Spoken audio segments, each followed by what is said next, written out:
Hello friends, સ્વાગત છે તમારું મારા કિચનમાં। આજે આપણે શિયાળા સ્પેશિયલ રેસીપી બનાવીશું। તો આજે આપણે શરીરને તાકાત અને શક્તિ આપે એવા ખજૂર ડ્રાયફ્રૂટ લાડુ બનાવીશું। આ લાડુ બાળકોથી લઈ નાના મોટા બધાને બહુ જ ભાવશે અને આ લાડુ બહુ જ સ્વાદિષ્ટ બને છે। તો ચાલો ખજૂર ડ્રાયફ્રૂટ લાડુ કઈ રીતે બનાવી શકાય તે જોઈ લઈએ। તો અહીંયા મેં ખજૂર ડ્રાયફ્રૂટ લાડુ બનાવવા માટે 250 ગ્રામ ખજૂર લીધેલો છે। ખજૂર આ રીતે બી નીકાળી અને કાપી લીધેલો છે। સાથે જ 2 ચમચી આપણે ગુંદર લઈશું, 2 ચમચી ખસખસ, ઝીણા સમારેલા ડ્રાયફ્રૂટ જેમાં મેં બદામ, કાજુ અને પિસ્તા લીધેલા છે। સાથે જ 1/4 કપ સૂકું ખમણેલું નાળિયેર લીધેલું છે, 1/4 કપ મગજતરીના બી અને જરૂર પ્રમાણે ઘી લઈશું। સાથે જ આપણે સૂંઠ પાવડર લઈશું। હવે આપણે એક કઢાઈ લઈશું। કઢાઈની અંદર 2 ચમચી ઘી લઈશું। ઘીને આપણે ગરમ કરી લેશું। હવે આપણું ઘી ગરમ થઈ ગયું છે તો તેની અંદર આપણે ગુંદ તળી લઈશું।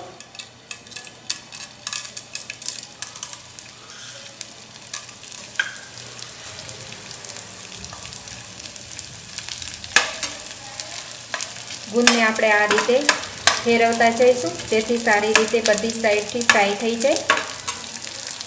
હવે તમે જોઈ શકશો આ ગુંદ આપણો એકદમ સરસ તળાઈને તૈયાર થઈ ગયો છે। તેને એક પ્લેટમાં નીકાળી લેશું।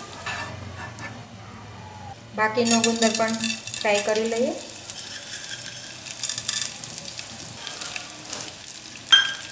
હવે આ ગુંદ આપણો સરસ તળાઈ ગયો છે, તેને પણ આપણે બહાર લઈ લઈએ। હવે આપણું જે આ બચેલું ઘી છે તેમાં જ આપણે ડ્રાયફ્રૂટ રોસ્ટ કરીશું। તો બદામ લઈશું, સાથે જ કાજુ પણ લઈશું અને પિસ્તા પણ લઈશું। હવે બધું જ આપણે ધીમા ગેસ પર રોસ્ટ કરવાનું છે। આની અંદર આપણે વધારે ઘી નહીં ઉમેરીએ, આ જ રીતે રોસ્ટ કરી લઈશું। અત્યારે મેં કાજુ, બદામ અને પિસ્તા બધું જ 1/4 કપ લીધેલું છે। તમારે વધારે કે ઓછું કરવું હોય કોઈ પણ ડ્રાયફ્રૂટ તો તમે કરી શકો છો। તો ડ્રાયફ્રૂટને આપણે આ રીતે કન્ટિન્યુ ચલાવતા સ્લો ગેસ પર શેકીશું જેથી આપણું ડ્રાયફ્રૂટ છે તે સરસ શેકાઈને તૈયાર થઈ જાય। તો આ રીતે મેં ડ્રાયફ્રૂટને 2 મિનિટ માટે શેકીને તૈયાર કરી લીધેલું છે। હવે તેની અંદર આપણે મગજતરીના બી ઉમેરીશું, તે પણ 1/4 કપ લીધેલા છે। સાથે જ સૂકા નાળિયેરનું છીણ લીધેલું છે, તે પણ 1/4 કપ લીધેલું છે અને 2 ચમચી ખસખસ। આ રીતે આપણે બધું જ શેકી લઈશું। અત્યારે મેં જે સૂકું નાળિયેરનું ટોપરું આવે છે તે લીધેલું છે, તેનો ટેસ્ટ ખૂબ જ સરસ આવે છે।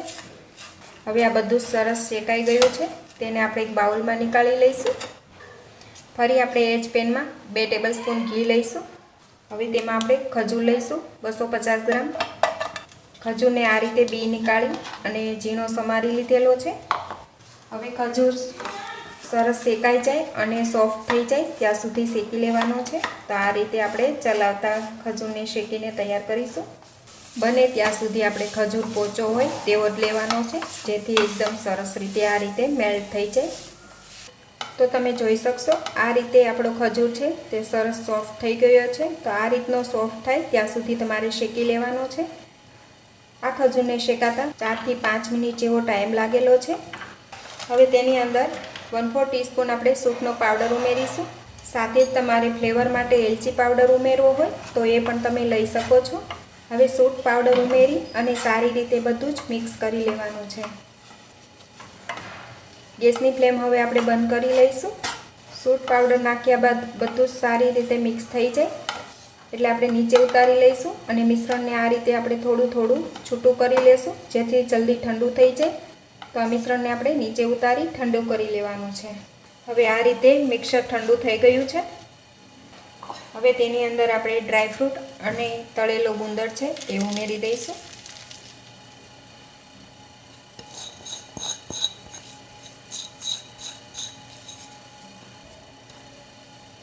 બધું જ હાથથી બરાબર મિક્સ કરી લઈશું જેથી બધું સારી રીતે મિક્સ થઈ જાય।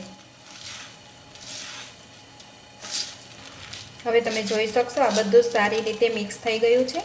હવે તેમાંથી આપણે લાડુ બનાવી લઈશું। તમને જે સાઈઝના લાડુ ગમે એ રીતે તમે બનાવી શકો છો। તો અત્યારે હું એકદમ નાની સાઈઝના લાડુ બનાવીને તૈયાર કરી લઈશ।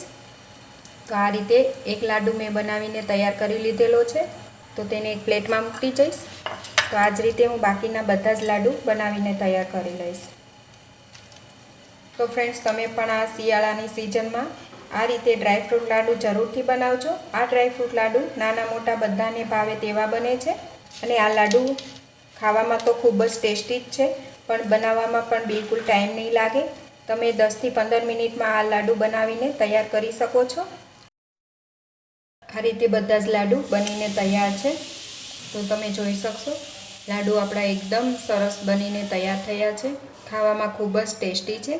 આ લાડુ નાનાથી લઈ મોટાને બધાને ભાવે તેવા બને છે. તો ફ્રેન્ડ્સ, તમે પણ બનાવજો. તો એક લાડુ હું ખોલીને બતાવીશ. તો એકદમ સરસ આપણા ખજૂર ડ્રાયફ્રૂટ લાડુ તૈયાર થયા છે. તો ફ્રેન્ડ્સ, તમે પણ આ વિન્ટરની સિઝનમાં આ લાડુ એકવાર જરૂરથી બનાવજો. ત્યારબાદ મને કમેન્ટ કરીને જરૂરથી જણાવશો કે તમને આ લાડુની રેસીપી કેવી લાગી. રેસીપી સારી લાગી હોય તો વિડીયોને લાઇક કરજો, તમારા ગ્રુપમાં વધુને વધુ શેર કરજો અને મારી આ ચેનલને સબસ્ક્રાઈબ જરૂરથી કરજો. તો ફરી મળીશું ફ્રેન્ડ્સ એક નવા વિડીયો સાથે. Thanks for watching.